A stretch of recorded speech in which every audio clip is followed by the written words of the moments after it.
Hello everyone.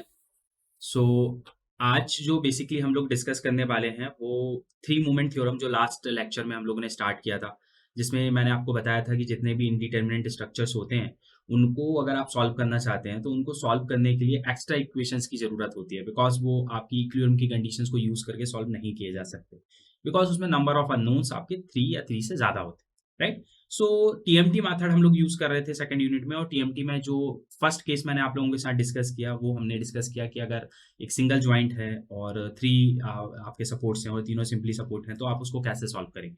फिर हमने second question second case हमने प्रॉब्लम सॉल्व की, जिसमें हमने दो जॉइंट के बारे में बात की कि अगर डबल जॉइंट आ जाते हैं और एक कंटिन्यूस बीम है एबीसीडी, तो उसमें कैसे आप टीएमटी को अप्लाई करते हैं। आज हम लोग तीसरा केस डिस्कस करेंगे। तो तीसरे केस में बेसिकली हम लोग क्या डिस्कस कर रहे हैं कि अगर हमारे पास एक और बीम है जिसका एक एंड जो है वो आपका फिक्स्ड है, राइट। एक एंड जो है आपका फिक्स्ड है। उसके बाद अगर आप बात करते हैं तो उसके बाद नेक्स्ट आप लोग एंड पे जाएंगे तो दूसरा आपका एक हिंज सपोर्ट हमको यहाँ पे दिया हुआ है, और तीसरा फिर हम कंटिन्यू करते हैं तो हमको फिर एक हिंज सपोर्ट दिया हुआ है, और फिर लास्ट में एक हमको थोड़ा सा एक ओवर हैंगिंग पार्ट दिया हुआ है, राइट। अब इसमें ये जो पॉइंट है ये आपका ए है, ये पॉइंट आपका बी हो जाता है, ये सी है, लास्ट पॉइंट आपके पास डी है। इसमें कुछ लोडिंग है। सबसे पहले आपकी फर्स्ट कंसंट्रेटेड लोड है जिसको आप पॉइंट लोड भी बोल सकते हैं, 20 किलो न्यूटन का, राइट। यहाँ पे आपकी जो डिस्टेंस है वो 1 मीटर है, यहाँ जो आपकी डिस्टेंस रहेगी वो 3 मीटर है। इसके बाद यहाँ पे एक कपल लगा हुआ है जो कि इस तरीके से लगा हुआ है क्लॉकवाइज डायरेक्शन में 20 किलो न्यूटन मीटर का, जिसकी यहाँ से जो डिस्टेंस होगी वो 1 मीटर होगी और यहाँ से जो डिस्टेंस होगी वो 2 मीटर होगी। और लास्ट आपके पास एक ओवर हैंगिंग के बिल्कुल एंड में एक 5 किलो न्यूटन का लोड है, 5 किलो न्यूटन का, और उसकी जो डिस्टेंस है जो ओवर हैंगिंग है वो 1 मीटर है। तो आपके पास L1 हो जाएगा यहाँ पे 4 मीटर, और आपके L2 जो है वो हो जाएगा 3 मीटर, राइट। तो ये कुछ एक केस हमारे सामने है आज, जिसमें एक एंड हमको फिक्स दिया हुआ है, जो अभी फिक्स्ड एंड का भी अभी हमने एक भी केस नहीं सॉल्व किया, प्लस इसमें एक नया पॉइंट जो है वो एक फिक्स्ड एंड का है। सेकंड एक नया पॉइंट इसमें ये है कि आपने लोडिंग में कपल लिया हुआ है, तो कपल के केस में आप इसको कैसे सॉल्व करते हैं वो भी देखना है। और फिर आपके साथ में ओवर हैंगिंग भी है, तो ये भी एक नया पॉइंट इसमें कनेक्ट हुआ है कि अगर ओवर हैंगिंग होती है तो उस केस में हम इसको कैसे सॉल्व करेंगे, राइट। तो एज यूजुअल हमें पता है कि अगर हम टीएमटी अप्लाई कर रहे हैं तो सबसे पहले हम स्टेप नंबर फर्स्ट इसका जो सॉल्व करते हैं, स्टेप नंबर फर्स्ट में हम इसका फ्री बाइंडिंग मोमेंट डायग्राम बनाते हैं, right. Free binding moment diagram आप लोगों को बनाना पड़ेगा। तो आप इसका फ्री बाइंडिंग मोमेंट डायग्राम सबसे पहले बनाएंगे। फ्री बाइंडिंग मोमेंट डायग्राम कैसे बनाएंगे? तो फ्री बाइंडिंग मोमेंट के लिए आपने सबसे पहले क्या किया, जो आपका बीम है आपने उस बीम को कंसीडर किया। इस बीम में आप लोग जो जाएंगे उसमें ये आपका ए पॉइंट है, राइट। उसके बाद आपने एक ये बी पॉइंट टिक कर लिया, उसके बाद आपने एक ये सी पॉइंट ले लिया जैसे आपके बीम में पॉइंट दिए हुए हैं, और एक लास्ट आपका जो पॉइंट है वो आपका डी पॉइंट हो जाएगा।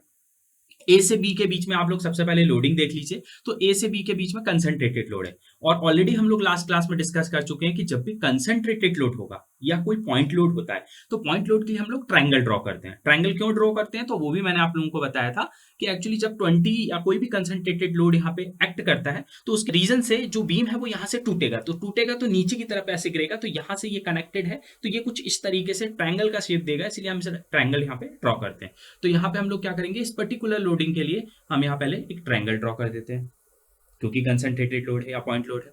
उसके बाद नेक्स्ट पे आपका क्या लगा हुआ है, तो बी से सी के बीच में देखते हैं तो एक कपल लगा हुआ है। कपल लगा हुआ है तो कपल की वजह से अगर हम लोग बात करें कि किस तरीके से बीम आपका फेल होगा या कैसे टूटेगा, तो कपल की वजह से क्या होता है, जिस पर्टिकुलर पॉइंट पे कपल होता है, जैसे इस पॉइंट पे यहाँ पे लगा है जो कि बी से 1 मीटर पे और सी से कितना है वो 2 मीटर पे है, तो जिस पर्टिकुलर पॉइंट पे कपल रहता है वहां से बीम को वो क्या करता है, ब्रेक कर देता है।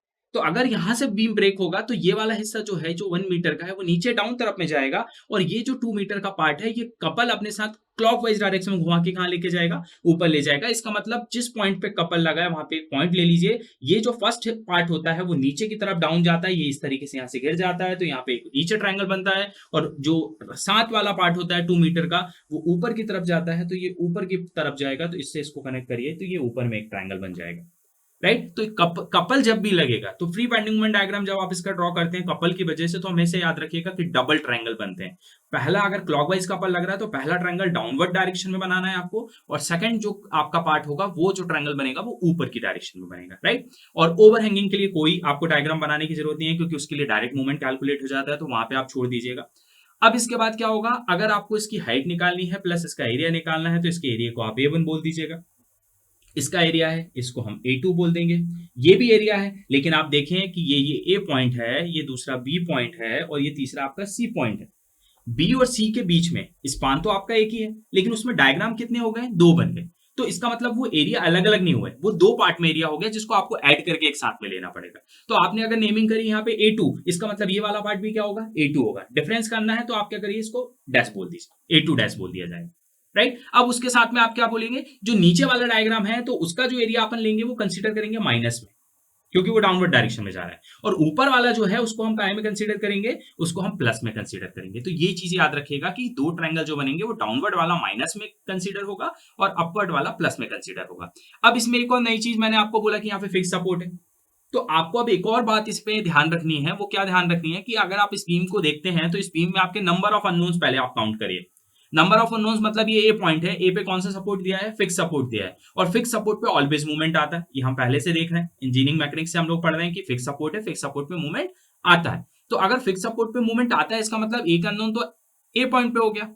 राइट, उसके बाद आप हम बी पॉइंट पे आते हैं। बी क्या है, बी एक हिंज सपोर्ट है, हिंज पे मूवमेंट नहीं आता, बट बी यहाँ पे हिंज के साथ साथ में ज्वाइंट भी है, क्योंकि वो सेंटर में है। तो सेंटर पे तो मूवमेंट आता है, बैलेंसिंग मूवमेंट आता है। इसका मतलब एक बी पॉइंट पे भी मूवमेंट आएगा। इसका मतलब एक अननोन हुआ एम ए, दूसरा अननोन हुआ एम बी। और तीसरी बात अगर हम सी की बात करें तो सी पे हमें यहाँ पे मूवमेंट कैलकुलेट करने की जरूरत नहीं है, बिकॉज वो डायरेक्ट निकल जाएगा। ओवरहैंगिंग है तो ओवरहैंगिंग की वजह से 5 इंटू अप 1 करेंगे तो सी का डायरेक्ट मूवमेंट मिल जाएगा। मतलब अननोन सिर्फ कितने हैं, ए और बी पे हैं। मतलब हमें कितनी बार इक्वेशन लगानी पड़ेगी, दो बार। और दो बार इक्वेशन लगाने के लिए हमारे पास स्पान सिर्फ ए बी और बी सी।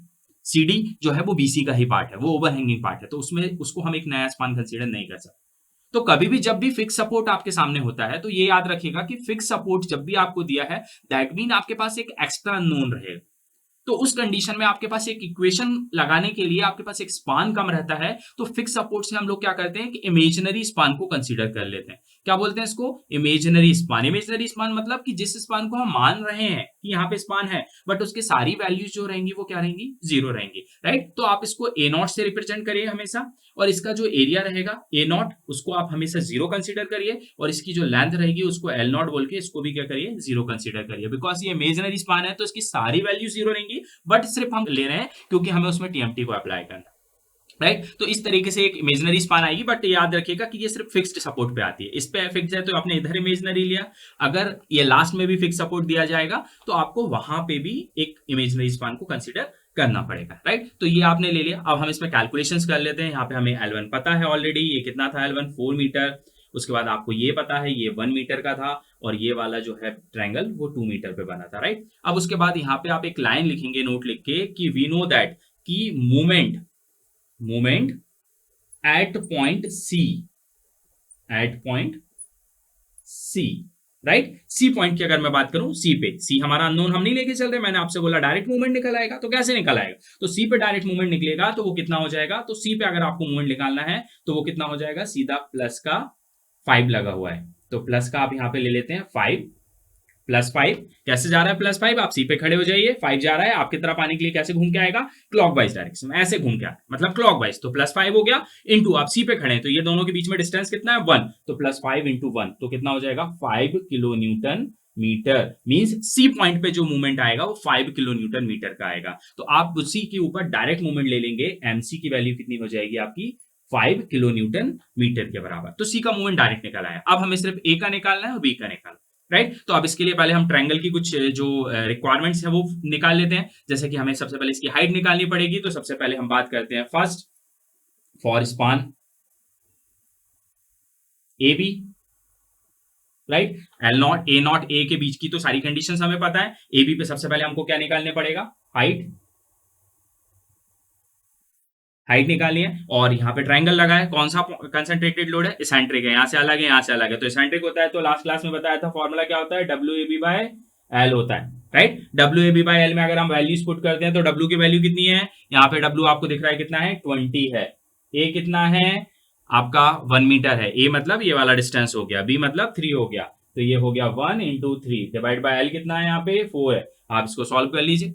तो अगर आप इसको सॉल्व करते हैं तो कितना आता है आप वो देखेंगे। तो सबसे पहले हम लोग एक एरिया निकाल रहे हैं, तो A1 का एरिया जो आएगा वो कितना हो जाएगा, सबसे पहले हाइट निकाल लेते हैं। तो हाइट आपकी जो आ रही है वो आ रही है 15 किलो न्यूटन मीटर। तो आप यहाँ पे मेंशन करेंगे, ये आ रही है आपके पास हाइट 15 किलो न्यूटन मीटर, या आप इसको यूनिट्स के फॉर्म में भी लिख सकते हैं, यूनिट्स भी आप इसको लिख सकते हैं, राइट। तो आपने क्या किया, आपने पहले W की वैल्यू ले ली 20 है जो यहाँ पे दिया हुआ है, A वैल्यू आपको 1 दी है, B की वैल्यू आपको 3 दी है, डिवाइड बाय आपने L किया, 20 इंटू 3 को आपने किया, 20 इंटू 1 इंटू 3 किया, तो वो आप देख लीजिए, और डिवाइड बाय आप 4 कर दीजिए, तो 15 किलो न्यूटन मीटर या 15 यूनिट्स आप उसको लिख सकते हैं। फिर आप क्या करिए, उसका एरिया निकाल लीजिए। तो इसके ट्रायंगल के एरिया को आप क्या बोल रहे हैं, A1 बोल रहे हैं, राइट। और ट्रायंगल का एरिया हमें क्या होता है पता है कि हाफ होता है बेस इंटू हाइट होता है, तो हाफ हो गया। इस ट्रायंगल का बेस कितना दिख रहा है आपको, 4, तो ये हो जाएगा 4 इंटू इसकी हाइट, हाइट आपने ऊपर निकाली 15, तो इसका एरिया आपका कैलकुलेट होके आएगा, एरिया कितना आएगा 30 यूनिट्स, 30 इसको हम लिख देंगे यूनिट्स। यूनिट्स क्यों लिखते हैं बताया था मैंने लास्ट क्लास में, क्योंकि इसलिए क्योंकि यहाँ पे हम उसको एरिया बोल रहे हैं, बट अगर हम इसको कैलकुलेट कर रहे हैं तो उसकी यूनिट डिफरेंट आ रही, तो ऐसे केस में हम लोग क्या करते हैं, सिर्फ उसमें यूनिट्स लिख देते हैं, उसमें जो यूनिट कैलकुलेट होके आ रही है वो लिखने की जरूरत नहीं है, सिर्फ यूनिट लिखिएगा। तो इसका एरिया निकल आया। अब इसी की बात अगर मैं सीजी की बात करता हूँ, सीजी मतलब यहां से अगर इसका मुझे सीजी देखना है तो कितना हो जाएगा, तो अगर मैं सीजी की बात करूंगा तो यहां से अगर आप सीजी देख सकते हैं तो इसका सीजी हो जाएगा CG from point A, right. हम क्या कर रहे हैं, अगर मैं ए पॉइंट से बात करता हूं, यहां से इस ए बी स्पान का सीजी अगर मैं देखता हूं तो इस सीजी को हम कैसे निकाल सकते हैं, तो ये निकाल सकते हैं हम यहां से a प्लस एल बाय 3 से। तो a कितना है आपके पास, यहां पे देख सकते हैं 1 मीटर है, प्लस l कितना है 4 है, डिवाइड बाय 3, तो ये टोटल आप सॉल्व करेंगे तो कितना हो जाएगा 5 बाय 3 मीटर। मतलब ए पॉइंट से अगर मैं देखता हूं तो इसका सीजी यहां से कितने पे मिलेगा, यहां से जो सीजी मिलेगा वो मिलेगा 5 बाय 3 मीटर पे, राइट। अब उसके बाद अगर मुझे इसका बी से सीजी देखना है तो क्या करें, तो यहां से देखते हैं तो a प्लस एल बाई 3 होता है, वहां से देखेंगे तो किस साइड से देख रहे हैं, बी साइड से, तो क्या हो जाएगा b प्लस एल बाई 3, तो आप b प्लस एल बाई 3 से इसका वहां से सीजी निकाल सकते हैं। तो अगर आप सीजी निकाल रहे हैं फ्रॉम पॉइंट b, तो ये कितना हो जाएगा b प्लस एल बाई 3, तो ये कितना होगा b की वैल्यू कितनी है यहाँ पे आपकी 3 मीटर, l कितना है आपके पास 4 डिवाइड बाई 3, तो ये कितना हो जाएगा 7 बाय 3 मीटर। अगर मैं इसको b से सीजी इसका देखता हूं तो ये 7 बाय 3 मीटर हो जाएगा, राइट। तो ये 7 बाय 3 आपने निकाल लिया। अब इसके बाद जाते हैं, तो आपने पहले इसका एरिया निकाल लिया, इसकी हाइट निकाल ली, इसका सीजी निकाल लिया। अब हम जाते हैं बीसी स्पान पे, हमें बीसी स्पान का एरिया निकालना पड़ेगा, उसकी हाइट निकालनी पड़ेगी। तो बीसी स्पान की अगर मैं हाइट की बात करता हूं तो यहाँ पे हमारे पास दो एरिया है बीसी स्पान में, एक -a2 है और एक +a2 डैश है, राइट। तो अगर मैं बीसी स्पान की बात करता हूं तो फॉर स्पान बीसी पे अगर हम लोग चलते हैं तो फॉर स्पान बीसी, बीसी में सबसे पहले आप क्या करते हैं, हाइट निकाल लेते हैं, हाइट। तो हाइट कैसे निकलेगी, तो जो फर्स्ट वाला डायग्राम आपका आता है कौन सा, आपका जो बी साइड से आ रहा है, तो बी साइड से जो आ रहा है उसमें आपका एरिया कितना है -a2, उसकी अगर आपको हाइट निकालनी है तो आप ए साइड से निकाल रहे हैं तो इसकी हाइट निकलती है ma बाय एल से आप इसकी हाइट निकाल सकते हैं, राइट। ma बाय एल अगर आप लगाते हैं तो ma बाय एल लगाएंगे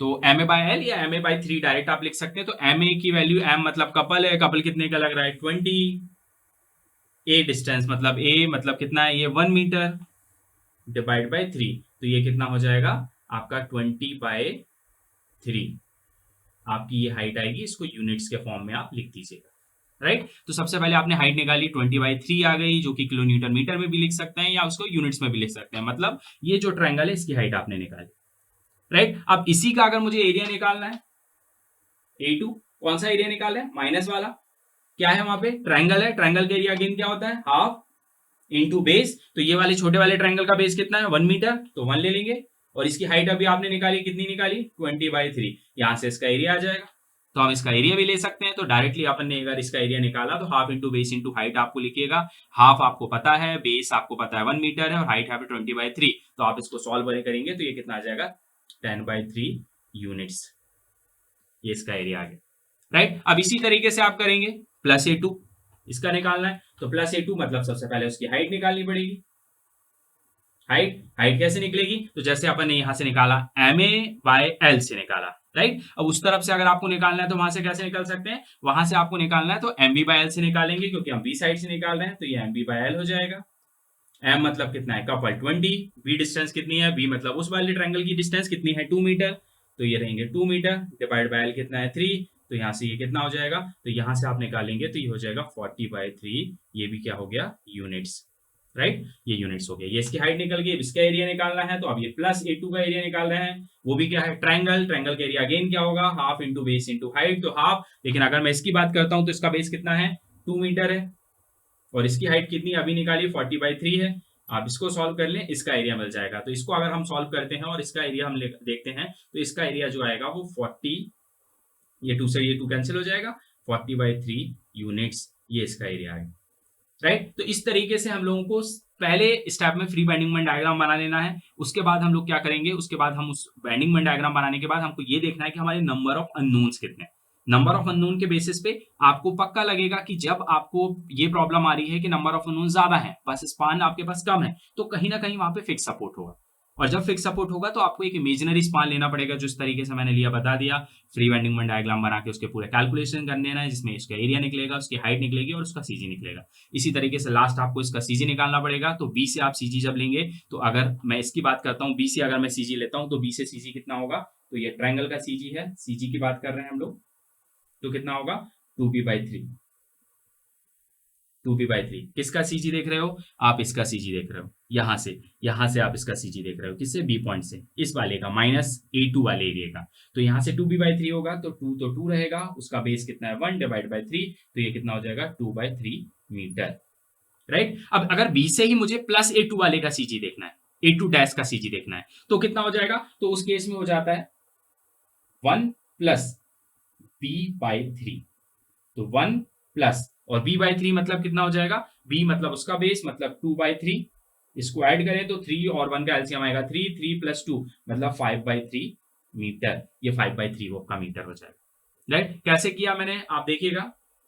सबसे पहले अगर हम लोग बात करते हैं तो क्या करिएगा, यहां से आपने इसका सीजी लिया, तो आपको सीधा सीजी का फॉर्मूला लगाना है, क्योंकि इसका सीजी जब 45 का एंगल बनता है ट्रायंगल को, तो कितना होता है, अगर अपन कोई ट्रायंगल ऐसे बनाते हैं, ये जो अगर अपन ट्रायंगल बना रहे हैं हम सीजी की अगर बात करें, तो जब आपका 90 का एंगल बनता है, यहाँ से ये 90 का बनता है, यहां से जब ऊपर की तरफ जाएंगे तो आपको h/3 पे सीजी मिलता है, इधर जाएंगे तो आपको b/3 पे सीजी मिलता है, राइट। और जब हम 45 से जाते हैं, जैसे 45 से डाउनवर्ड आ रहे हैं, मेरे को इसका सीजी देखना है, नीचे आ रहा हूं, तो ये 2h/3 पे मिलता है, h मतलब ये इसकी पूरी हाइट है, ये h है आपकी।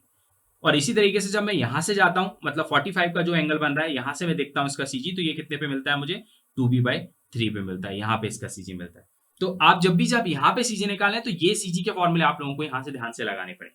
तो अब मैं जब यहां से देख रहा हूं, तो ये 45 है, तो यहाँ से 2b/3 पे मिल गया, और उसके बाद अगर मैं इस वाले का सीजी यहां से देख रहा हूं, तो ये क्या हो जाएगा, यहां से ये पूरा 1 हो जाएगा, और यहां से कितना हो जाएगा, b/3 मतलब 2/3 हो जाएगा। उस तरीके से आप निकालेंगे, और जब सी से देखेंगे तो सेम प्रोसेस आप सी से लगा देंगे, राइट। अब हम लोग जो बात करेंगे, सेकंड स्टेप की बात करेंगे, जिसमें हम लोग क्या करने वाले हैं, सेकंड स्टेप में हम इसमें टीएमटी अप्लाई करने वाले हैं। अभी हमने ये सिर्फ बेसिक कैलकुलेशन किया। फर्स्ट स्टेप हमारा कंप्लीट हुआ, और फर्स्ट स्टेप में किस तरीके से आपने देखा कि टीएमटी जब हम अप्लाई करते हैं तो free bending moment diagram draw कर लिया।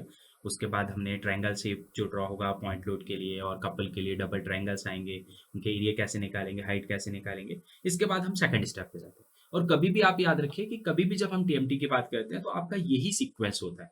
आप फर्स्ट स्टेप में उसका फ्री बेंडिंग मोमेंट डायग्राम बना लीजिए, और सेकंड स्टेप में फिर हम टीएमटी अप्लाई करना शुरू करते हैं। तो अब हम जब टीएमटी अप्लाई करेंगे, तो हमने पहले ही देखा था कि हमारे पास 2 अननोन है। एक अननोन हमारा ए पॉइंट पे है, दैट मीन हमें एमए निकालना है। दूसरा अननोन हमारा बी पॉइंट पे है, दैट मीन हमें एमबी निकालना है। और एमसी की बात अगर मैं करूं, तो एमसी मैंने डायरेक्टली निकाल लिया था, जो कि मेरा कितना निकला था, 5 किलो न्यूटन मीटर। एमसी की वैल्यू तो मेरे पास डायरेक्ट आ गई थी 5 × 1 करके, क्योंकि ओवरहैंगिंग से आप डायरेक्टली मूवमेंट निकाल सकते हैं। तो ये 5 किलो न्यूटन मीटर आ गया। तो सी पॉइंट का मूवमेंट हमें ऑलरेडी पता हुआ है, तो सिर्फ हमें ए और बी नहीं पता। तो सबसे पहले हम जब इक्वेशन अप्लाई करेंगे, तो क्योंकि यहाँ फिक्स सपोर्ट था, तो हमने इसके लिए इमेजिनरी स्पान लिया। तो सबसे पहले हम अप्लाई करेंगे A0A एंड AB के ऊपर इक्वेशन अप्लाई करेंगे। तो सबसे पहले मैंने स्टेप नंबर 2 लिख दिया, एंड लिख दिया applying TMT for A0A and AB। और इक्वेशन क्या होगी, इसके लिए इक्वेशन होगी जो आपकी नॉर्मल इक्वेशन होती है, उससे हम एक स्टेप पीछे आ गए। बिकॉज नॉर्मल इक्वेशन कहां से लेते हैं, A B and B C से। ए से शुरू होती है और सी पे खत्म होती है। तो इक्वेशन आप लेते हैं MA L1 + 2MB L1 + L2, right, plus MC L2 = 6A1 X1 bar bye L1 + 6A2 X2 bar by L2। ये इक्वेशन होती है जो नॉर्मल होती है। बट अब अपना कहां से शुरू हो रहा है, ए से नहीं शुरू हो रहा है, आपका नॉट से शुरू हो रहा है। तो जहां ए आएगा वहां नॉट कर दीजिएगा, जहां बी आएगा वहां ए कर देंगे, और जहां सी आएगा वहां पे बी कर देंगे। जहां 1 आ रहा था वहां नॉट कर देंगे, जहां 2 आ रहा था उसको 1 कर देंगे, और 2 की जगह 3 की जगह अपन क्या करेंगे, उसको 2 कर देंगे, राइट। तो एक स्टेप आपको पीछे जाना, तो इक्वेशन बनेगी एम नॉट एल नॉट, यहाँ एम ए एल वन होता था तो एक स्टेप पीछे हो गया, प्लस 2 एम ए, यहाँ पे एम बी आता था तो ए हो गया, राइट। फिर एल वन आता था तो एल नॉट हो गया, प्लस एल टू आता था तो एल वन हो गया, प्लस एम सी आता था तो बी हो गया, एक स्टेप पीछे आ गया, और एल टू होता था तो एल वन हो गया, राइट। अब इसी के बाद 6 ए वन आता था तो ए नॉट हो गया, x not bar by L not, plus 6 A one X one bar by L one. तो अब इसमें हम अगर वैल्यू पुट करते हैं, तो वैल्यू पुट करेंगे तो एम नॉट एल नॉट, ये इमेजनरी स्पान है तो इसकी सारी वैल्यू क्या है, जीरो, तो ये तो डायरेक्टली जीरो हो जाएगा पूरा। फिर प्लस 2 का 2 आ जाएगा, एम ए हमें निकालना है, मतलब वो हमारा अननोन है तो एम ए अननोन चलेगा, प्लस एल नॉट जीरो है, एल वन कितना है, एल वन मतलब ये 4 मीटर है तो इसको 4 पुट कर देते हैं, प्लस एम बी, बी पे भी मूवमेंट निकालना है मतलब बी भी अननोन होगा, एल वन अगेन, तो एल वन कितना है 4, तो यहाँ पे आप 4 पुट कर दीजिए, इक्वल। अब आपको इसमें वैल्यू पुट करनी है, तो ये वाला पूरा टर्म नॉट वाला है तो ये डायरेक्टली जीरो हो जाएगा, प्लस अब आपको सिर्फ इसमें वैल्यू पुट करनी है, तो इसमें कितनी करेंगे, ये हो जाएगा 6, एल वन कितना था आपके पास 4, उसके बाद आपके पास ए वन की वैल्यू, तो ए वन आपने कितना निकाला था, तो ए वन आपने निकाला हुआ था कितना 30, ए वन आपने कितना निकाला था 30, तो यहाँ पे 30 पुट कर दीजिएगा, इंटू एक्स वन बार आपको लेना पड़ेगा, एक्स वन बार मतलब क्या हुआ, आपने A not A and A B पे पुट किया है, तो जब यहां से वाले स्पान की बात करते हैं तो यहां से सीजी देखते हैं, अगर मैं एक्स नॉट देखता तो मैं यहां से देखता, अपने दोनों जो एंड है सीजी हमेशा वहां से देखने हैं, लेफ्ट वाले से लेफ्ट का देखना है, जब 1 की बात हो और 2 की बात हो तो राइट से देखना है, तो अब इस वाले का सीजी देखना मतलब यहां से देखूंगा, तो यहां से कितना निकला था, B plus L by three से निकाला था, तो B plus L by three से कितना आया था, 3 प्लस 4 डिवाइड बाय एल, मतलब एल आया था डिवाइड बाय 3 आया था, तो ये कितना हो गया था 7/3, तो सीधा आप पुट कर दीजिएगा यहाँ पे 7/3, पीछे आपने लिखा हुआ है, आप उसको चेक कर लेंगे, तो 7/3 हो गया। अगर अब इसको मैं सॉल्व करता हूं तो ये पूरा जीरो हो गया, ये 4 इंटू 2 कितना हो जाएगा 8, मतलब इक्वेशन क्या बनेगी, यहां बनेगी 8, और ये कितना हो जाएगा एम ए, 8 एम ए हो जाएगा, राइट, प्लस कितना हो जाएगा 4 एम बी, ये हो गया 2, ये 4 था तो 4 इंटू 2 कितना हो गया 8, तो 8 एम ए हो गया, राइट। उसके बाद अगर आप यहाँ पे आते हैं तो ये कितना है 4 एम बी, तो 4 एम बी हो गया, और इक्वल करेंगे और यहाँ इसको सॉल्व करेंगे तो 6/4 इंटू 30 इंटू 7/3, जब इसको अगर आप पूरा सॉल्व करते हैं तो यहाँ से आपकी वैल्यू जो निकल के आती है वो आती है 105, इससे बोल दीजिएगा इक्वेशन नंबर 1, राइट, इसको बोलेंगे इक्वेशन नंबर 1। अब इसके बाद आप अप्लाई करेंगे, again applying TMT for span A B and B C. अब हम अप्लाई करने वाले हैं A B and B C के ऊपर इक्वेशन, तो A B and B C के लिए नॉर्मल इक्वेशन बनेगी M A L one plus 2 M B L one plus L two, right, plus M C L two equal 6 A one X one bar by L one plus 6 A two X two bar by L2। अब इसमें भी हमें equation put करना रहेगा, equation में value put करेंगे, M A हमारा unknown है तो एम ए अननोन ही रहेगा, L1 हमारे पास 4 है तो वो 4 हो जाएगा, प्लस 2 का 2 आएगा, एम बी आपके पास कितना है अननोन है तो एम बी अननोन चलेगा, L1 कितना है 4 है, प्लस L2, तो L2 आप अपने डायग्राम से देखिए कितना था 3, तो यहाँ पे आप 3 पुट करेंगे, प्लस एमसी की वैल्यू आपको पता है, कितनी पता है मैंने आपको निकाल के बता दी थी, डायरेक्ट 5 आएगी, कैसे आएगी, सी पे खड़े हो जाइए, 5 का जो आपका फ्री एंड पे लोड लग रहा है क्लॉकवाइज आएगा, नीचे आ रहा है मतलब क्लॉकवाइज आएगा, तो 5 इंटू 1 मतलब 5, तो 5 का मूवमेंट है तो सी की जगह आप डायरेक्टली इसका मूवमेंट कर दीजिए 5, और L2 कितना है आपके पास, तो L2 ये लिखा हुआ है 3 मीटर, तो इसको 3 कर दीजिए, इक्वेट करेंगे, फिर आप यहाँ पे करते हैं 6, राइट, A1 L1, यहाँ पे ये आपका L1 था तो L1 की वैल्यू कितनी है 4, उसके बाद A1 आपने कितना निकाला था, वो आपने निकाली थी यहाँ से, जो आपने यहाँ पुट करी है 30, तो यहाँ पे आप कर दीजिएगा 30,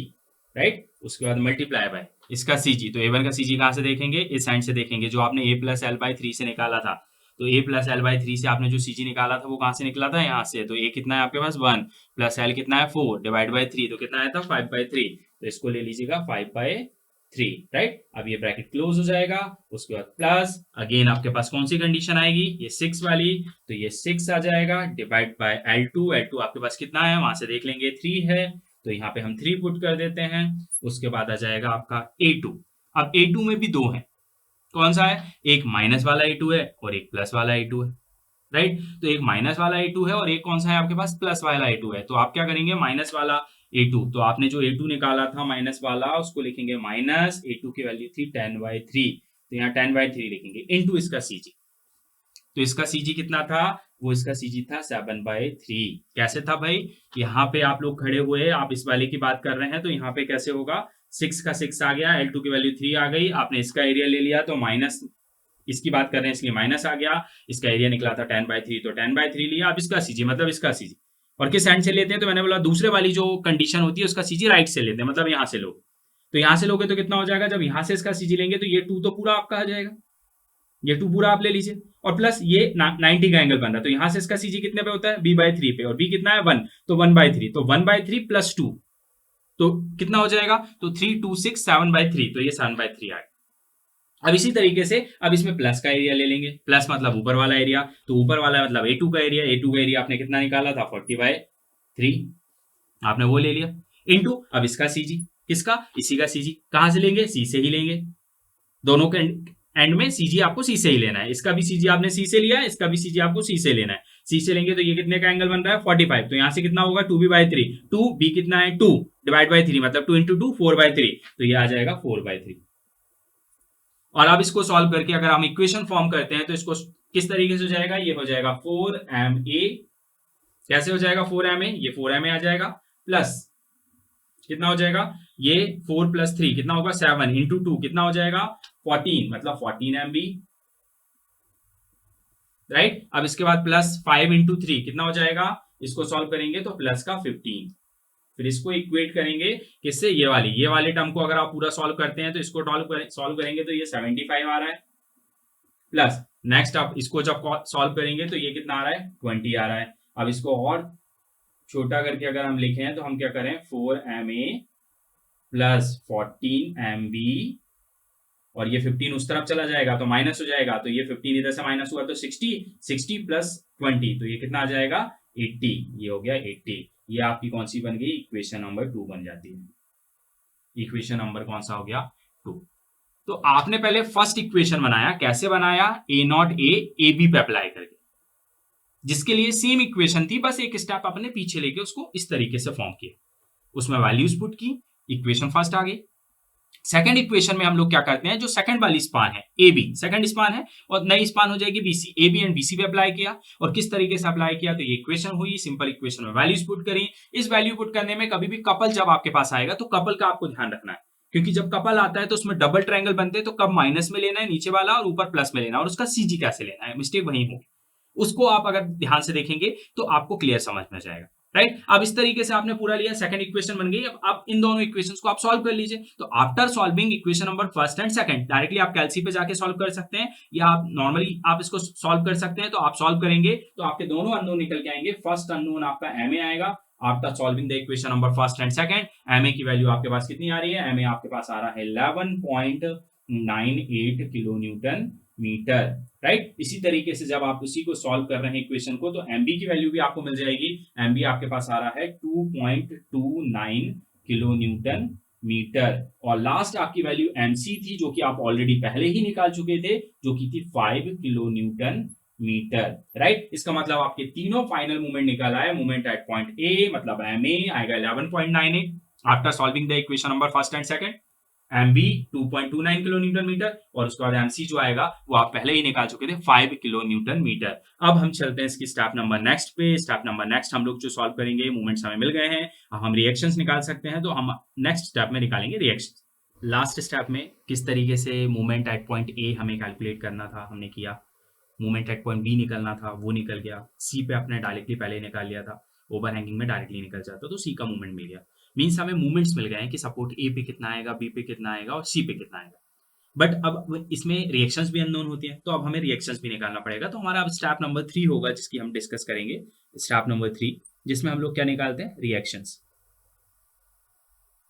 रिएक्शंस की हम लोग बात करेंगे, राइट। तो रिएक्शंस को कैसे निकाल सकते हैं, तो मैंने बोला रिएक्शंस निकालने के लिए आप क्या करिए, सबसे पहले जो A पॉइंट है, A के ऊपर ये वर्टिकल रिएक्शन को आप कंसीडर कर लिए, जिसको हम VA से रिप्रेजेंट करें, V मतलब वर्टिकल और A पॉइंट की बात कर रहे हैं तो A के लिए, और हम अपवर्ड डायरेक्शन में क्यों ले रहे हैं, बिकॉज यहाँ पे लोडिंग जो है वो क्या है, डाउनवर्ड, तो रिएक्शन ऑब्वियस सी बात है कि उसके अपोजिट डायरेक्शन में होगी, मतलब आपको अपवर्ड ही लेना पड़ेगा। अब इसी तरीके से B पॉइंट पे है, तो यहाँ जो रिएक्शन लेंगे उसको क्या ले लेंगे, VB से रिप्रेजेंट कर देंगे, और इसी तरीके से सी पॉइंट पे रिएक्शन जो मिलेगी उसको हम किससे रिप्रेजेंट करेंगे, वीसी से रिप्रेजेंट, राइट। अब इसको निकालना है, सबसे पहले मुझे वीए निकालना है, तो सिंपल बेसिक सा तरीका है और ये कॉन्सेप्ट आपका हमेशा चलेगा, आप किसी भी तरीके से किसी भी मेथड में लगा लीजिए।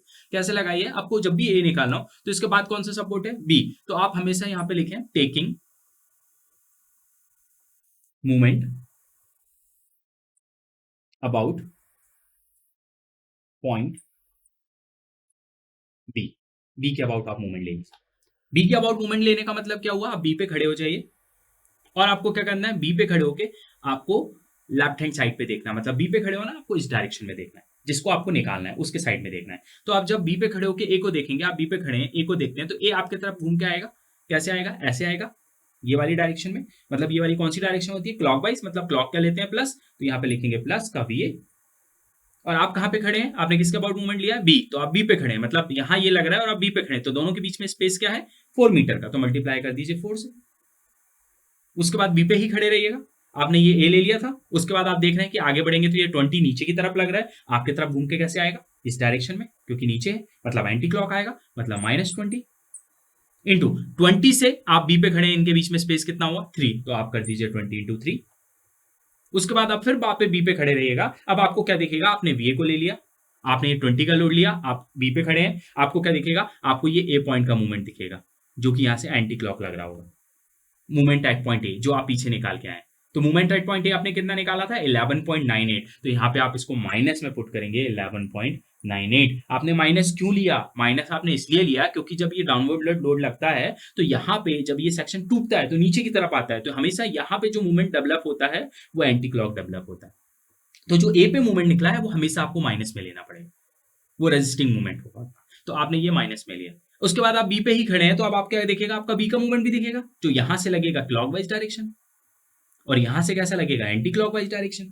तो आप बी पे खड़े हैं, आप नीचे देखेंगे तो आपको क्लॉक वाला दिखेगा, मतलब बी पे जो मूवमेंट लिया था वो आपको लेना है प्लस में, और बी पे जो मूवमेंट निकला था वो 2.29, तो आप इसको लेंगे 2.29। उसके बाद बी पे खड़े हैं, इसके अलावा आप इस डायरेक्शन में खड़े हैं, तो इससे आगे की कोई वैल्यू बची नहीं है, तो आप सीधा इसको इक्वेट कर दीजिए 0 से, क्योंकि summation of all movement equal क्या होता है, 0। तो आपने 0 से इक्वेट किया, अब आप इसको जाके सॉल्व करेंगे तो आपको डायरेक्टली वीए की वैल्यू मिलेगी, और वो वीए आपके पास कितना आ रहा होगा, तो वो वीए आपके पास आएगा कितना, 17.42 किलो न्यूटन। रिएक्शन है मतलब इसकी यूनिट क्या होगी, किलो न्यूटन। आपने इस तरीके से इसकी रिएक्शन निकाली। अब आपको निकालनी है सेकंड रिएक्शन, मतलब आपको अब वीबी निकालना है। वीबी निकालना है मतलब इसके नेक्स्ट में कौन सा पॉइंट है, सी, तो अब आप किसके अबाउट मूवमेंट लेंगे, तो आप लिखेंगे यहाँ पे taking movement about point C, right, C के अबाउट मूवमेंट लेंगे, दैट मीन अब आपको सी पे खड़े होना है, और आपको किस तरफ देखना है, जिसको निकालना है, वीबी की तरफ देखना है। तो आप जब सी पे खड़े होंगे तो आप वीबी को देखेंगे तो साथ में आपको वीए भी तो दिखेगा, इसका मतलब आप सी पे खड़े हैं, सबसे पहले वी आएगा आपके तरफ, ऐसे घूम के आएगा, मतलब कौन सी डायरेक्शन है, क्लॉकवाइज, तो आप वापस से लेंगे प्लस का वीए इंटू, अब आप कहां पे खड़े हैं, सी पे खड़े हैं, तो सी और ए के बीच में डिस्टेंस कितनी है, 4 + 3, मतलब कितनी हो जाएगी, 7।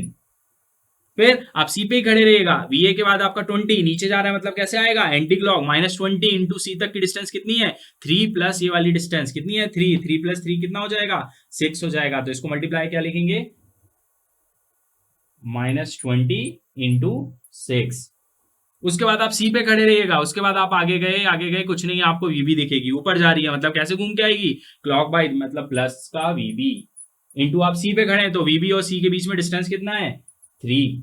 उसके बाद आप सी पे ही खड़े रहिएगा, आपको और क्या दिखेगा, तो उसके बाद आपको ये डायरेक्ट एक कपल दिखेगा, जो कि किस डायरेक्शन में लग रहा है, ऑलरेडी क्लॉक वाइज डायरेक्शन में लग रहा है, क्लॉक मतलब प्लस का, और कपल की वैल्यू कितनी है, 20। इसको किसी डिस्टेंस से मल्टीप्लाई करने की जरूरत नहीं है, क्यों नहीं करना, क्योंकि वो ऑलरेडी एक मूवमेंट है, तो उसको आपको डिस्टेंस से मल्टीप्लाई नहीं करना है, सीधा आप ले लीजिए, क्लॉक जा रहा है तो प्लस में ले लीजिए, और एंटी क्लॉक जा रहा है तो माइनस में ले लीजिएगा। उसके बाद वापस सी पे खड़े रहेंगे, अब आपको और क्या दिखेगा, तो आपने ये रिएक्शन ले ली, ये लोड ले लिया, ये वाली रिएक्शन ले ली, ये कपल ले लिया, आप यहाँ पे खड़े तो क्या दिखेगा, एक ये मूवमेंट दिखेगा माइनस का, तो आप यहाँ पे लेंगे ए का मूवमेंट माइनस, और ए का मूवमेंट कितना था, 11.98।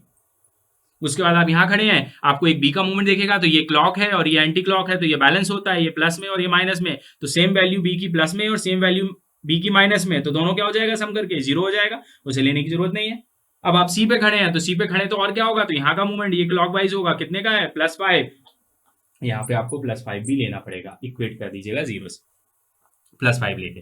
अब इक्वेट करेंगे 0 से तो आपके पास ये वाली वैल्यू आ जाएगी जो कि कितनी आ रही है, जो कि आ रही है 4.98 किलो न्यूटन। मतलब आपके पास जो नेक्स्ट वैल्यू आ रही है वीबी के लिए वो कितनी आ रही है 4.98 किलो न्यूटन, और जो कि काय में आ रही है, तो अगर आप इसकी बात करें तो वो आ रही है आपके पास माइनस में, माइनस, राइट, वो आ रही है आपके पास काय में माइनस में। ठीक, अब लास्ट वैल्यू निकालते हैं, मतलब आपके पास वीए मिल गया, वीबी मिल गया, अब आपको वीसी निकालना है। तो वीसी के बाद कौन सा सपोर्ट है, कोई सपोर्ट नहीं है। वीसी के बाद कोई सपोर्ट है क्या, कोई सपोर्ट नहीं है। वीसी के बाद एक पॉइंट जरूर है डी, लेकिन वहां पे कोई सपोर्ट है क्या, तो सपोर्ट नहीं है, मतलब आप मूवमेंट नहीं ले सकते, क्योंकि उस पर्टिकुलर सपोर्ट पे समेशन ऑफ मूवमेंट इक्वल 0 हो, राइट। तो आपको सपोर्ट पे मूवमेंट लेना है, तो जब सी के लिए निकालना है तो आपको लेफ्ट हैंड पे बी दिखेगा, तो आप लेंगे टेकिंग मूवमेंट अबाउट पॉइंट कितना, अबाउट पॉइंट पी। और कहां से देखना है अब आपको देखना है आरएचएस से। आरएचएस मतलब होता है राइट हैंड साइड, मतलब अब आपको वापस से बी पे खड़े होना है, लेकिन अभी इससे पहले बी पे खड़े होकर अपन कहां देख रहे थे, ए के साइड में देख रहे थे, क्योंकि हमें वीबी निकालना था। अब हम सी पे खड़े होकर कहां देखेंगे, सी के साइड में देखेंगे, क्योंकि हमें वीसी निकालना है।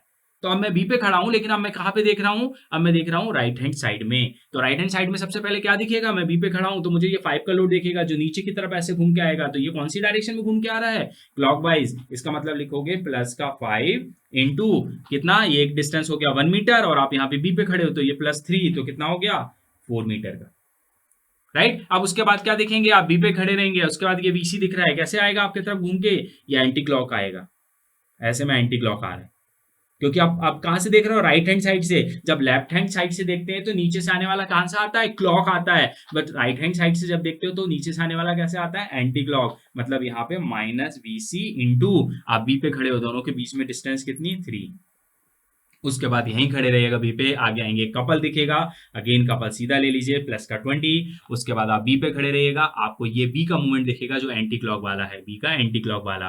बी के आप इस तरफ देख रहे हैं, तो जब नीचे देखेंगे तो आपको मूवमेंट माइनस का दिखेगा, तो बी का माइनस मूवमेंट, और बी पे जो मूवमेंट आपका निकला था माइनस में, वो आपका कितना निकला था, तो बी पे मूवमेंट आपका निकला हुआ था 2.29, तो 2.29 इसको माइनस में ले लीजिएगा। उसके अलावा अगर देखें तो सी का मूवमेंट, तो सी में एक यहाँ पे क्लॉक 5 था और यहाँ पे माइनस का एंटी क्लॉक 5 था, तो 5 माइनस +5 और -5 क्या हो जाएगा 0, तो उसको लेने की जरूरत नहीं है। इसको इक्वेट करिए 0 से, यहाँ से आप वीसी निकालोगे, वीसी आएगा 12.57 किलो न्यूटन, राइट। तो आप इस तरीके से ये निकालेंगे। क्लियर हो गया। अब जब ये सब पूरा क्लियर है, अब इसके बाद आपको एक अगर चेक लगाना है तो आप चेक भी लगा सकते हैं। और चेक मतलब क्या है कि आपकी जो रिएक्शंस निकली हैं वो सही है कि गलत है। कई बार ऐसा होता है कि कैलकुलेशन में हम कुछ मिस कर देते हैं, या कैलकुलेशन हमारा कुछ गलत हो जाता है, हम प्लस माइनस गलत कर देते हैं, तो हमें चेक भी करना है। और लास्ट वाली रिएक्शन का एक और मैं तरीका बताऊं, जब नंबर ऑफ बुक्स आप लोग खोलते हैं तो नंबर ऑफ बुक्स में आप जितनी भी बुक्स खोलेंगे तो कई बार क्या होता है, दो रिएक्शन निकालते हैं, लास्ट रिएक्शन को क्या करते हैं टोटल लोड में से माइनस करके निकाल देते हैं। तो वैसे भी आप निकाल सकते हैं, लेकिन वैसे निकालने के लिए आपको ये कंफर्म होना चाहिए कि आपकी फर्स्ट और सेकंड रिएक्शन बिल्कुल से करेक्ट है, तो फिर आप वो टोटल लोड में से माइनस करके निकालिए। अदरवाइज आप अगर बिल्कुल चेक करना चाहते हैं और आपको लगता है कि हमसे गलती हो सकती है, तो आप तरीका ये यूज करिए, तीसरी रिएक्शन भी कैलकुलेट करिए और लास्ट में चेक लगाइए। तो यहाँ लिख देते हैं अपन चेक, और चेक क्या बोलता है, चेक बोलता है कि VA plus VB plus VC equal कितना होना चाहिए, टोटल लोड, टोटल लोड। ठीक, तो VA आपके पास कितना निकल के आया 17.42, VA आपके पास आया 17.42, राइट। इसी तरीके से आपने VB निकाला, VB कितना आया -4.98, प्लस VC कितना आया, VC आया 12.57, राइट। ये इतना आया। अब इसको टोटल करें तो इसका जो टोटल होगा वो इक्वल किसके होना चाहिए, टोटल लोड के। तो टोटल लोड करते हैं, तो टोटल लोड कितना लग रहा है, ये डाउनवर्ड जा रहा है 20, राइट। उसके बाद क्या है, ये जो लगा है ये कपल है, ये लोड नहीं है, ये ऑलरेडी एक मूवमेंट है, तो इसको नहीं लेना है, 20 को क्लॉकवाइज नहीं लेना है, 20 का डाउनवर्ड एक लोड है प्लस एक डाउनवर्ड लोड 5 का है, तो कितना हो रहा है ये टोटल हो रहा है 25। और इसको जब करेंगे तो ये भी कितना हो रहा है, टोटल 25 हो रहा है। इसका मतलब 25 इक्वल 25, टोटल लोड भी 25 है, आने वाली रिएक्शन भी कितनी हो गई 25 होगी, मतलब अपना अपना कैलकुलेशन बिल्कुल सही। अब एक और प्रॉब्लम मैं आप लोगों को बता दूं, यहाँ पे क्या मिस्टेक होती है, आपकी VA की रिएक्शन क्या आई थी, पॉजिटिव, मतलब अपवर्ड डायरेक्शन। मैंने बोला डाउनवर्ड लोड है तो रिएक्शन पॉजिटिव ही आई। VB आपका क्या हुआ, नेगेटिव आ गया, मतलब डाउनवर्ड डायरेक्शन में आ गया, नेगेटिव आ गया। तो ये नेगेटिव क्यों आया, वो नेगेटिव इसलिए आया बिकॉज यहाँ पे कपल लगा हुआ है।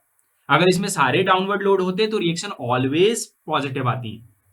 अगर सारे डाउनवर्ड लोड होते हैं तो रिएक्शन ऑलवेज पॉजिटिव आती है, सिर्फ उस कंडीशन में नेगेटिव आती है जब या तो आपकी स्पान पे लोडिंग ना हो, उस कंडीशन में माइनस आ जाती है, या आपका कपल लगाओ तब माइनस आ जाती है। क्योंकि जब कपल लगा है तो ये क्लॉकवाइज है, तो ये बीम को कहां लेके जा रहा है, क्लॉकवाइज घुमा के बीम को ऊपर की तरफ लेके जा रहा है।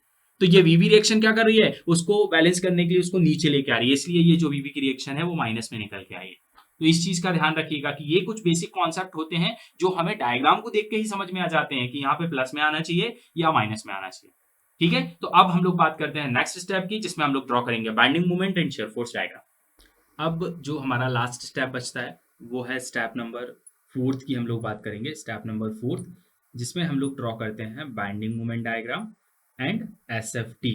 एसएफडी मतलब क्या हो गया, शेयर फोर्स डायग्राम, राइट। तो हमने कैसे सपोर्ट के मूवमेंट्स को कैलकुलेट करना चाहिए, एट पॉइंट ए मूवमेंट कैसे निकलेगा with the help of TMT हमने निकाला, बी पे कितना मूवमेंट होगा, सी पे कितना मूवमेंट होगा, देन फिर हमने उसकी रिएक्शन भी निकाली, ए सपोर्ट पे कितनी वर्टिकल रिएक्शन आएगी, बी पॉइंट पे सपोर्ट पे कितनी वर्टिकल रिएक्शन आएगी, सी सपोर्ट पे कितनी वर्टिकल रिएक्शन आएगी, वो भी निकाली। यहाँ पे कोई हॉरिजॉन्टल लोड है नहीं तो यहाँ पे कोई हॉरिजॉन्टल रिएक्शन निकलेगी, राइट। तो हमारी रिएक्शन मिल गई है, हमें मूवमेंट मिल गया है। अब हमें ये देखना है कि जो मूवमेंट्स हमें मिले वो पर्टिकुलर सपोर्ट पे मिले, तो इन बिटवीन दी स्पान, मतलब सपोर्ट ए से लेके सपोर्ट के बी में वो कैसे वैरी कर रहा है। तो इसके लिए हम लोग बाइंडिंग मोमेंट डायग्राम ड्रॉ करते हैं, जिससे हमें पता चल जाता है उसका ग्राफिकल रिप्रेजेंटेशन, मतलब कि मूवमेंट ए पे कितना है, उस हिसाब से फिर वो बी पे जाते जाते किस तरीके से वैरी कर रहा है और क्या मैक्सिमम मूवमेंट है जिसके लिए हमें इसको डिजाइन करना पड़ेगा। तो बाइंडिंग मोमेंट डायग्राम बनाने के लिए आप लोग क्या करिए, सबसे पहले जितना बड़ा आपका बीम का स्पान होता है पहले आप वो बीम की स्पान को ले लीजिए। तो अपन यहाँ पे बीम की स्पान ले लेते हैं, यहाँ से ये पूरा आपका बीम का स्पान है, राइट। अब इसमें क्या करिए, पॉइंट टिक कर लीजिए, ये ए पॉइंट हो गया अपना, उसके बाद आपका बी पॉइंट था तो आपका ये बी पॉइंट हो गया, राइट। फिर उसके बाद आपका ये सी पॉइंट था तो ये सी हो गया, और लास्ट आपका ओवरहैंगिंग डी हो गया। अब आपको क्या करना है, जो आपका ए पॉइंट है, ए पॉइंट पे जो मूवमेंट आपने निकाला है, तो मूवमेंट आपने कितना निकाला था, 11 पॉइंट कितना निकला था, 98। तो वो 11.98 में क्या करना है, यहाँ पे आप देख सकते हैं कि ए पॉइंट पे जो मूवमेंट लग रहा है वो यहाँ से मैंने बोला था कैसे एक्ट करेगा, एंटी क्लॉक डायरेक्शन में एक्ट करेगा। क्यों, क्योंकि जब बीम का ऊपर लोड लगेगा तो ये इसको एंटी क्लॉक करके उसको रजिस्ट करेगा। ठीक है, तो बेसिकली ये मूवमेंट क्या है, ये रेजिस्टिंग मूवमेंट ही तो है जो लोड के अगेंस्ट लग रहे हैं और अपने स्ट्रक्चर को फेल होने से रोक रहे हैं। तो ये इसके अगेंस्ट डायरेक्शन में मतलब एंटी क्लॉक लगेगा। तो एंटी क्लॉक में ये क्या कर रहा है, ये एरो का अगर आप साइन देखें तो ये क्या कर रहा है, इस बीम को ऊपर की तरफ लेके जा रहा है। मतलब आप यहाँ पे क्या करिए, एक ऊपर की तरफ लाइन बनाइए और इस मूवमेंट की वैल्यू कितनी है, 11.98, उसको यहां लिख दीजिए। ठीक, अब उसके बाद क्या करिए, बी पॉइंट पे आ जाइए। बी पॉइंट पे मूवमेंट क्या था, एक यहाँ पे क्लॉकवाइज डायरेक्शन में था, एक यहाँ पे क्या था, एंटी क्लॉक डायरेक्शन में था। और इन दोनों की वैल्यू क्या थी, बी पॉइंट के मूवमेंट की वैल्यू वो कितनी थी, 2.29। मतलब ये क्लॉक भी 2.29 है, या एंटी क्लॉक भी 2.29 है, क्योंकि ज्वाइंट पे मूवमेंट क्या करता है, जो ज्वाइंट होता है उसमें मूवमेंट हमेशा बैलेंस करता है। मतलब जब उसका सम करोगे तो जीरो आएगा। तो बेसिकली ज्वाइंट पे मूवमेंट जीरो होता है, बट लेफ्ट पे और राइट पे क्या होता है, एक प्लस होता है एक माइनस होता है। तो अब ये दोनों ही एरो इस बीम को कहां लेके जा रहे हैं, ऊपर लेके जा रहे हैं। दोनों की वैल्यू क्या है, 2.29। तो ऊपर के लिए एक वैल्यू ले लीजिए और यहाँ पे एक लाइन बनाइए, इसको लिख दीजिए 2.29। उसके बाद जाइए आप सी पॉइंट पे, सी पे भी एक क्लॉक लगेगा यहाँ से 5 का, और यहाँ से इसको बैलेंस करते हुए एक एंटी क्लॉक लगेगा 5 का, मतलब रिजल्टिंग उस पर भी क्या होगा, जीरो होगा। ठीक, तो इसका मतलब यहाँ पे भी एक लाइन बनाइए और वर्टिकल जो कि ऊपर जा रही है, और इस पे क्या लिख दीजिए, 5 किलो न्यूटन मीटर, राइट। अब उसको क्या करिए, इस लाइन से इस लाइन को मिला लीजिए, इसको इससे मिला दीजिए, और लास्ट वाला फ्री एंड है, फ्री एंड का मूवमेंट हमेशा जीरो होता है, तो ये जीरो से मिल जाएगा। ये पॉइंट डी था आपका, ये क्या था, ये सी पॉइंट था, ये क्या था, ये बी पॉइंट था, ये क्या था, ये पॉइंट था। तो ये जो डायग्राम आपको मिला इसको बोलते हैं फिक्स्ड बाइंडिंग मूवमेंट डायग्राम, जो सिर्फ मूवमेंट की वजह से बनाया जाता है। मूवमेंट एट पॉइंट ए की वजह से, मूवमेंट एट पॉइंट बी की वजह से, मूवमेंट एट पॉइंट सी की वजह से, जो इसके वजह से बनता है इसको बोलते हैं फिक्स्ड बाइंडिंग मूवमेंट डायग्राम, जो कि बन गया आपका कंप्लीट। अब ये याद रखिएगा कि ये हम लोग बेसिकली रफ हैंड बना रहे हैं, दैट मीन कि पहली लाइन मैंने जो ली है वो एक रेफरेंस लाइन ले ली जो कि 11.98 की थी। अब जो दूसरी लाइन होगी, तो अगर वैल्यू मेरी 11.98 से कम है तो वो लाइन में छोटी ले लूंगा, अगर मेरी वैल्यू इससे ज्यादा है तो मैं लाइन क्या ले लूंगा, बड़ी ले लूंगा। तो पहली लाइन को आप रेफरेंस लाइन मान के उसके रिस्पेक्ट में आप इसको ड्रॉ कर लीजिए, राइट। तो ये फिक्स बाइंडिंग मूवमेंट डायग्राम बन गया, लेकिन ये कंप्लीट नहीं है। अब इसके ऊपर से बनता है फ्री बाइंडिंग मूवमेंट डायग्राम, जो लोडिंग के लिए बनता है। तो फ्री बाइंडिंग मूवमेंट डायग्राम में क्या है, पहले 20 का लोड लग रहा है, तो यहाँ पे क्या हो रहा है, तो 20 के लोड के लिए यहाँ पे क्या बनेगा, ट्रायंगल। अब पॉइंट लोड के लिए ट्रायंगल बनता है, तो यहाँ पे बना देते हैं हम ट्रायंगल। तो ये मैंने ट्रायंगल बना दिया। और अब ये ट्रायंगल की जो हाइट मैंने ली है वो किस बेसिस पे ली है, तो आप देख सकते हैं कि ये 11.98 से ऊपर जा रहा है ट्रायंगल का पॉइंट। वो क्यों जा रहा है, वो इसलिए जा रहा है क्योंकि जब मैंने ये ट्रायंगल की हाइट निकाली थी फर्स्ट स्टेप में WAB/L से, वो 15 आई थी, मतलब वो वैल्यू क्या है 11.98 से बड़ी है, इसका मतलब ये ट्रायंगल ऊपर तक जाएगा। अगर वो वैल्यू इससे कम होती तो मैं ट्रायंगल के पॉइंट क्या लेता, नीचे लेता, हाइट क्या लेता, नीचे लेता। राइट, अब इसी तरीके से आप क्या करिए, बीसी स्पान पे आ जाइए। बीसी स्पान पे कपल लग रहा है जो कि यहां से कितने 1 मीटर पे, तो ये आपने कपल का एक पॉइंट ले लिया, और यहाँ पे फ्री बेंडिंग मोमेंट डायग्राम के लिए क्या बनाते हैं, डबल ट्रायंगल बनाते हैं, एक नीचे और एक ऊपर, तो एक यहाँ पे नीचे ट्रायंगल बनेगा जिसकी आपने पर्टिकुलर हाइट निकाली हुई थी, और एक इसके लिए ऊपर जाएगा। इस पॉइंट से इस पॉइंट को मिला दीजिए, इस पॉइंट से इस पॉइंट को मिला दीजिए। राइट, अब ये हो गया। इसके बाद कोई लोडिंग नहीं है, फ्री एंड पे लोडिंग है, उसके लिए कुछ ड्रॉ नहीं होता क्योंकि वहां पे मूवमेंट की वैल्यू जीरो होती है, तो वहां पे आपको जीरो ही शो करना है क्योंकि फ्री एंड पे कोई मूवमेंट नहीं होता। राइट, तो वो जीरो हो गया। अब उसके बाद हैचिंग कर दीजिए, तो दोनों लाइनों के बीच बीच में बस आपको हैच करना है। ये दोनों लाइन है, इनके बीच में भी आप हैच कर दीजिए, ये दोनों है, इनके बीच में हैच कर दीजिए, इन दोनों के बीच में हैच कर दीजिए, इन दोनों के बीच में हैच कर दीजिए, फिर इन दोनों के बीच में यहाँ हैच हो जाएगा, ये दोनों के बीच में यहाँ हैच होगा, इसमें ये पूरा ही है तो इसको पूरे को हैच कर दीजिए। हैच करने के बाद आपको प्लस माइनस लेना पड़ेगा, तो कभी भी याद रखिएगा कि जो आपकी ये वाली लाइन बनी थी, जो पहली वाली बनी थी फिक्स मूवमेंट वाली लाइन, उस लाइन के नीचे नीचे माइनस होता है, उसके ऊपर ऊपर प्लस होता है। ये आपकी रेफरेंस लाइन है, इसके ऊपर प्लस, इसके नीचे माइनस, तो इसके नीचे था तो ये माइनस हो गया, ये प्लस हो गया, ये इसके नीचे था तो माइनस, इसके नीचे था तो माइनस, ये माइनस, ये इसके ऊपर है तो प्लस, इसके नीचे है माइनस, इसके नीचे है माइनस। अब उसके बाद आपको कुछ और वैल्यूज बुक्स में देखने को मिलेंगी। इस पर्टिकुलर टॉप पे एक वैल्यू लिखी रहती है, इस पर्टिकुलर टॉप पे एक वैल्यू होती है, इस टॉप पे बॉटम पे यहाँ पे वैल्यू होती है। वो वैल्यूज क्या होती है, तो वो वैल्यूज क्या होती हैं, तो ये याद रखिएगा, वो वैल्यूज क्या होती है, फाइनल मूवमेंट होता है, क्योंकि जो हैचिंग वाला पार्ट है ना, ये वाला जो हैचिंग वाला पार्ट है, ये रिजल्टेंट मूवमेंट को रिप्रेजेंट करता है, जो रिजल्टिंग मूवमेंट है जिसके लिए हम बीम सेक्शन को डिजाइन करें। ये इसके जो नीचे है ना, ये कॉमन एरिया, ये कैंसिल आउट हो गया है, ये फ्री में भी आ रहा था और ये फिक्स बेंडिंग मोमेंट में भी आ रहा था, तो वो कैंसिल आउट हो गया, तो इससे कोई मतलब नहीं है आपको, आपको मतलब है इस रिजल्टिंग मूवमेंट से। तो ये रिजल्टिंग मूवमेंट कितना होगा वो आपको यहाँ पे मेंशन करना पड़ेगा। तो ये जो रिजल्टिंग मूवमेंट है इसको कैसे निकालते हैं, इस पॉइंट पे खड़े होने के लिए, तो ये हाइट नहीं है, वो कैसे निकालेंगे, इस पॉइंट पे मूवमेंट निकालना रिजल्टिंग, तो आप इस पॉइंट पे खड़े हो जाइए। यहाँ पे आपकी रिएक्शन लग रही थी, कौन सी रिएक्शन थी, VA, तो VA की वैल्यू कितनी थी वो ले लीजिए, तो VA इंटू आपके पास इस पॉइंट पे खड़े हो तो ये डिस्टेंस कितनी है 1, तो VA इंटू 1 से आपको क्या मिलेगी, ये वैल्यू मिलेगी, तो VA इंटू 1 करके आप करेंगे तो आपको ये वैल्यू मिलेगी, और वो कैसे मिलेगी, तो VA की वैल्यू थी आपकी 17.42, तो आप क्या लिखेंगे यहाँ पे, प्लस का VA मतलब VA इंटू 1, ठीक है, VA इंटू ये डिस्टेंस 1। उसके बाद आप यहीं पे खड़ेंगे, इस पॉइंट पे खड़े रहिएगा। इसके अलावा और क्या लग रहा है, यहाँ पे एंटी क्लॉक मूवमेंट, तो इधर का मूवमेंट ले लेंगे MA का, माइनस माइनस का मूवमेंट कितना था, तो 11.98, तो 11.98, ठीक है। अब इसमें VA की वैल्यू कितनी थी, तो VA की वैल्यू अगर मैं पुट करता हूं तो VA की वैल्यू थी 17.42 माइनस 11.98, है ना, ये 1 है तो 1 से मल्टीप्लाई होकर वो बचेगा, तो रिजल्टिंग वैल्यू यहाँ पे आपके पास जो आ रही होगी, वो रिजल्टिंग वैल्यू आपके पास आएगी कितनी, 5.44, 5.44। इसका मतलब यहाँ पे जो वैल्यू लिखाएगी ना रिजल्टिंग, वो लिखाएगी 5.44 किलो न्यूटन मीटर, और वो वैल्यू कितनी है, वो इतने पार्ट की है, वो रिजल्टिंग पार्ट की वैल्यू। राइट, अब इसी तरीके से आप आगे की वैल्यूज अगर लिखते हैं, आपको आगे की वैल्यू भी लिखनी है, तो आगे की वैल्यू मतलब कि आपको कहाँ, इस पॉइंट पे वैल्यू निकालनी है, आपको इस पॉइंट पे वैल्यू निकालनी है, तो इस पॉइंट पे निकालनी है, तो यहाँ खड़े हो जाएंगे, तो यहाँ पे खड़े होंगे तो अगर हमको कैसे मिलेगी वैल्यू, तो यहाँ पे अगर हम खड़े होते हैं तो सबसे पहले हम यहाँ की निकालते हैं, इस पॉइंट पे खड़े होते हैं, तो यहाँ पे पहले 5 लगेगा, तो आप ले लेंगे प्लस का 5। अब यहाँ 5 लग रहा था, यहाँ से यहाँ तक की डिस्टेंस कितनी है, तो ये हो गई, इतनी डिस्टेंस कितनी थी 2, और ये कितनी थी 1, तो 2 प्लस 1 तो 3, तो 5 इंटू 3 कर दीजिए, माइनस माइनस करिए, कितना हो जाएगा, माइनस करिए आपकी ये VC की रिएक्शन, तो VC की रिएक्शन कितनी आई थी, 12 पॉइंट आई थी 57, राइट, 12.57, यहाँ पे खड़े हैं आप, यहाँ पे, तो ये माइनस BC जाएगा 12.57, ये डिस्टेंस कितनी है, ये डिस्टेंस है 2, आप इस पॉइंट पे खड़े, तो आपने ये लोड लिया इंटू ये वाली रिएक्शन इंटू ये डिस्टेंस ली, यहाँ का मूवमेंट सम होकर 0 हो जाएगा, तो जब इसको टोटल करेंगे, तो इसको टोटल आप करते हैं तो ये वैल्यू आपके पास निकल के आ रही है 10.14, 10.14 ये वैल्यू आ जाएगी, राइट। अब इसी तरीके से अगर आप नेक्स्ट वाली निकालते हैं, तो इसी 10.14 में क्या करिए, यहाँ पे ये कपल आपका ऐड हो जाएगा +20 का, तो आपकी जो है वो नेक्स्ट वैल्यू आपके पास आ जाएगी, वो नेक्स्ट वैल्यू आप इसमें मेंशन कर देंगे, ठीक। तो अब अगर हम बात करते हैं तो कैसे होगा कि अब नेक्स्ट हम जो बात करेंगे वो बात करते हैं SFD की शेयर फोर्स डायग्राम।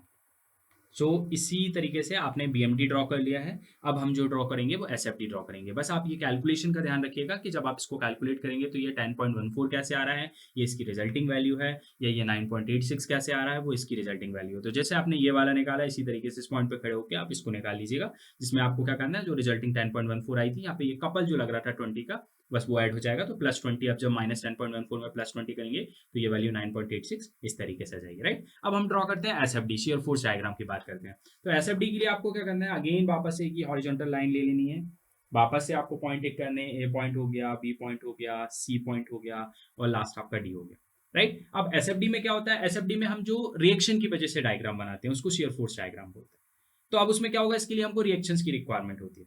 तो रिएक्शन मतलब क्या होगा, सबसे पहले ए पॉइंट पे कितनी रिएक्शन आ रही है, बी पॉइंट पे क्या कंडीशन है, सी पॉइंट की क्या कंडीशन है, और डी पे क्या है। अब सबसे पहले अगर मैं एक ही बात करूं तो आपने रिएक्शन एट पॉइंट ए मतलब वी ए आपने कितना निकाला था, वो आपने निकाला था 17.4। और जब भी आप एसएफडी ड्रॉ करें तो आपको 2 पॉइंट का ध्यान रखना है कि जब ऊपर जाने वाले फोर्स की मैं बात करूंगा तो हम उसको पॉजिटिव लेते हैं, और नीचे जाने वाले फोर्स की हम जब बात करेंगे तो हम उसको नेगेटिव लेते हैं। आपको ये ध्यान रखना है, सिर्फ ये साइन कन्वेंशन चलेगा। और आप इसको लेफ्ट से भी ड्रॉ कर सकते हैं, और आप चाहें तो इसको राइट से भी कर सकते हैं। तो मोस्टली हम हर नंबर ऑफ बुक्स में देखते हैं लेफ्ट से, तो हम लेफ्ट से ड्रॉ करते हैं। तो लेफ्ट से ड्रॉ करेंगे तो जब वीए लगेगा ये पॉइंट पे, तो वीए इसको कहाँ लेके जाएगा, ऊपर। ऊपर मतलब क्या हुआ, प्लस। तो वीए की वैल्यू कितनी थी, वो थी आपकी 17.42, तो यहाँ पे लिख देंगे 17.42, राइट। अब इसके बाद क्या करना है, अब यहां से 17.42 पे आप हैं, उसके बाद ए पॉइंट को अगर छोड़ के आप आगे बढ़ते हैं बी पॉइंट के डायरेक्शन में, तो आप ए पॉइंट से जब बी के लिए जाते हैं तो यहां से 1 मीटर तक कोई लोड नहीं है। फिर 1 मीटर का 1 मीटर के बाद 20 का लोड है, वो कहां जा रहा है, नीचे। मतलब 1 मीटर तक कोई लोड नहीं है, मतलब आप स्ट्रेट जाएंगे सीधे। उसके बाद जैसे ही आप इस पॉइंट पे आएंगे, यहाँ पे 20 का लोड नीचे जा रहा है, तो इसका मतलब क्या करना है आपको, कि आपकी जो फर्स्ट वैल्यू थी, आपकी फर्स्ट वैल्यू थी कितनी थी, 17.42, और ये कहाँ थी, ऊपर जा रही थी, मतलब प्लस थी। तो अब जैसे ही आप 20 पे आए, 20 कहाँ जा रहा है, नीचे, तो इसमें से माइनस कर दीजिए 20।